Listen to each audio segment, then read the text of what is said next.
90 minutes was to explain why he is not corrupt. The very fact that you take 90 minutes to explain you are not corrupt is prima facie evidence of corruption.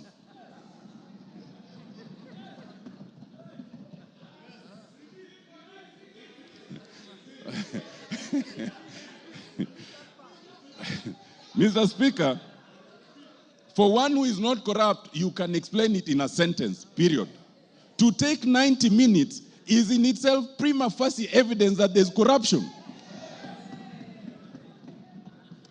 Mr. Speaker, on the KEMSA issue, other than their affidavit and their interference, the affidavit, the DP then admits interference. Whoever advised the DP to do that live interview could not have had his interest at heart, but has made our work much easier. Because now there are self-incriminations, confessions, and admissions that we can work with. Mr. Speaker, it is clear from yesterday's presentation that the deputy president can no longer deputize the president. The role of any deputy under the constitution is to deputize. Mr. Speaker, I crave for just 2 more minutes.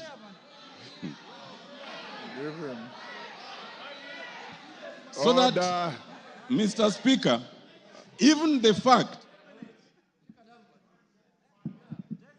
Mr. Speaker, it is not a ground of the impeachment by Honorable Mwangi Mutuse, but it has become a clear ground from yesterday's interview that the DP is incapable of deputizing the president. And if we needed an independent ground, that is very clear. It is also clear that the DP can no longer be part of a cabinet. It is a basic rule in terms of labor law. If you cannot work with your boss, if you insubordinate your boss, if one person is to go, is the subordinate, not the boss. Mr. Speaker,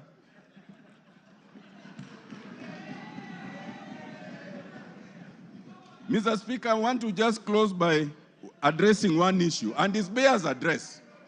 Some Kenyans, hello, Mr. Speaker, it is important to address this issue. Some Kenyans want us to divert attention from the impeachment that is before us.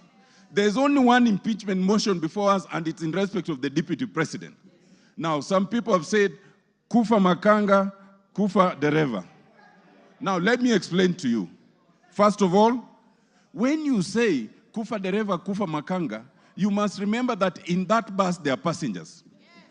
And those passengers can die if you are reckless. In this case, those passengers are Kenyans.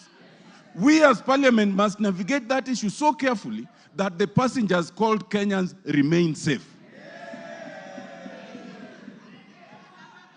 Mr. Speaker, that is extremely important. Why? We are in a very unique position where we have a president and a deputy president, but we do not have an IBC. If anything happens right now, as we are going to, if we impeach the deputy president as we want to, as we need to, the position can be filled even without an IBC. But if there is no president and there is no deputy president, only the speaker can act for 60 days. Within those 60 days, there must be an election. We cannot currently have an election because we have no IBC. To have IBC commissioners, you need a president to nominate the board that will select them. Once the board is nominated and they propose a name, then the name must be forwarded again to us, and it's only the president who can nominate them. In other words, if you say Kufa Dereva, Kufa Makanga, you want absolute turmoil for all the Kenyans to die in that accident. That would be a very reckless act. Mr. Speaker, I am convinced, having looked at the deputy president, having listened to him, that the deputy president is not remorseful. He is not sorry for any utterances.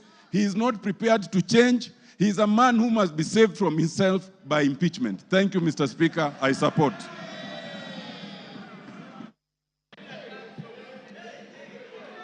George, order. George Morugara. Yeah.